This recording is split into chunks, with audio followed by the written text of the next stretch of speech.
Kita semua ngelakuin ini, mungkin ribuan kali sehari, seringnya tanpa mikir. Nyentuh, geser, ngobrol sama perangkat kita. Tapi, pernah nggak sih kita berhenti sejenak dan mikir gimana revolusi interaksi ini mengubah segalanya? Yuk, kita telusuri barang-barang perubahannya, dari ujung jari sampai ke perintah suara.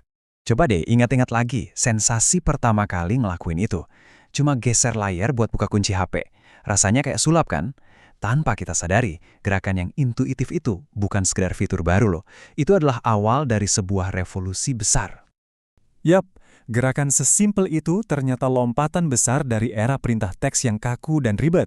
Tiba-tiba, teknologi mulai ngerti bahasa kita yang paling dasar, sentuhan. Dan sekarang, ya, interaksi ini udah jadi bagian yang nggak terpisahkan dari hidup kita.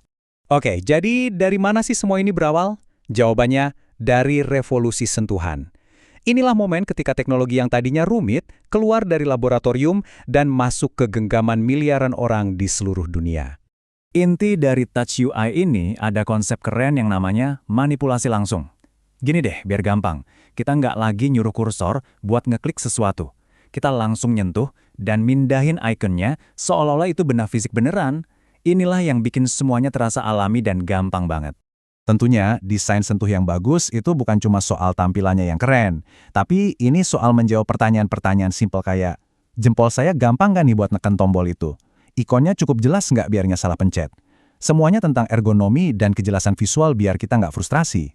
Nah, lihat angka ini, 48 piksel. Ini bukan angka sembarangan ya, ini adalah zona nyaman buat ujung jari manusia di dunia digital. Tombol apapun yang ukurannya lebih kecil dari ini, risikonya bikin kita kesel sendiri. Terus kenapa sih angka 48 piksel itu penting banget? Karena inilah bedanya. Di satu sisi, ada interaksi yang lancar jaya, di sisi lain ada momen-momen nyebelin pas kita salah pencet tombol yang sama berulang kali. Desain yang hebat itu emang ada di detail-detail sekecil ini. Tapi ya tentu aja teknologi sentuh ini nggak sempurna. Kelebihannya, wah, intuitif banget, cepat, dan desainnya bisa minimalis. Kekurangannya, coba aja deh ngetik email yang panjang banget atau pakai HP pas tangan lagi basah. Jelas masih ada ruang buat jadi lebih baik lagi. Oke, terus gimana caranya kita bisa berinteraksi tanpa harus melihat atau bahkan menyentuh layar sama sekali? Nah, jawabannya ada pada kekuatan suara.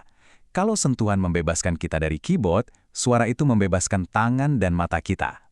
Pernah kepikiran nggak gimana sih sihirnya bekerja? Di balik setiap kita bilang, "Hai Google" atau "Hey Siri", sebenarnya ada proses 4 langkah yang super cepat. Suara kita diubah jadi teks, teks itu dipahami maksudnya, sistem nentuin jawaban terbaik, terus jawaban itu diucapin lagi ke kita. Semuanya terjadi lebih cepat dari kedipan mata. Nah, ini nih bagian yang paling menarik. Pernah nggak sih kamu tanpa sadar bilang terima kasih ke asisten suara kamu? Itu karena otak kita, menurut penelitian, secara otomatis memperlakukan suara dari mesin seolah-olah itu suara manusia. Makanya, voice UI yang bagus itu rasanya kayak ngobrol biasa, bukan kayak ngasih perintah. Keunggulannya udah jelas banget kan? Kamu bisa nyetel timer pas tangan lagi penuh adonan kue, atau nanya arah tanpa perlu ngalihin pandangan dari jalan. Ini semua soal kecepatan, kenyamanan, dan yang paling penting, aksesibilitas. Suara itu membuka dunia digital buat mereka yang mungkin nggak bisa pakai layar. Oke, sekarang kita melangkah lebih jauh lagi yuk. Kita coba keluar dari batasan layar datar. Kita bakal masuk ke dimensi interaksi yang baru, di mana dunia digital dan dunia nyata itu mulai menyatu.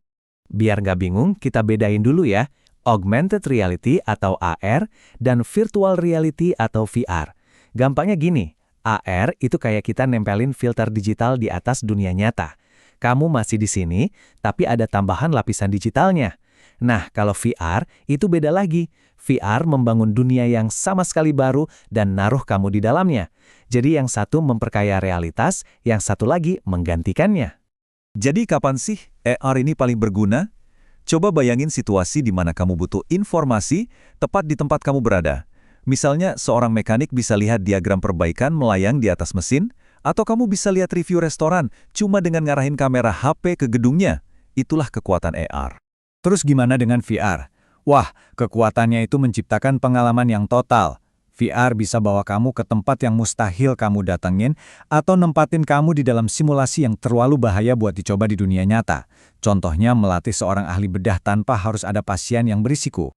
Oke, jadi kita udah lihat nih evolusinya, dari sentuhan, suara, sampai ke realitas yang baru. Terus, apa selanjutnya? Apa yang terjadi kalau semua ini digabung? Dan yang lebih penting lagi, kekuatan sebesar ini bawa masalah besar apa aja? Selamat datang di era yang namanya interaksi multimodal. Ini bukan lagi soal milih antara sentuh atau suara, tapi tentang gimana kita bisa pakai keduanya barengan, persis kayak kita komunikasi di dunia nyata. Kamu bisa aja bilang, tunjukin restoran terdekat, terus kamu sentuh pilihanmu di layar. Semuanya dalam satu alur yang mulus. Tapi, ingat, kekuatan sebesar ini datang dengan tanggung jawab yang lebih besar juga. Kita harus menuntut transparansi data kita dipakai buat apa sih? Kita harus mastiin teknologinya bisa diakses semua orang. Kita harus jaga privasi kita. Dan kita harus berjuang untuk keadilan, supaya teknologi ini nggak berat sebelah. Nah, ini yang akhirnya membawa kita ke pertanyaan inti yang harus kita hadapi bareng-bareng. Kalau teknologi udah bisa kenal suara kita, bahkan bisa melihat dunia kita, pertanyaannya, siapa yang sebenarnya punya data itu? Batasannya makin gak jelas, dan ini adalah obrolan yang penting banget buat kita semua. Jadi ini kesimpulannya, kita ini bukan lagi sekedar pengguna teknologi, kita udah jadi bagian dari percakapan dengannya. Pertanyaan terpenting ke depan itu bukan lagi apa yang bisa dilakukan teknologi, tapi kita mau bawa obrolan ini ke arah mana. Karena masa depan interaksi digital, pada akhirnya kita semua yang merancangnya. Terima kasih sudah menyimak.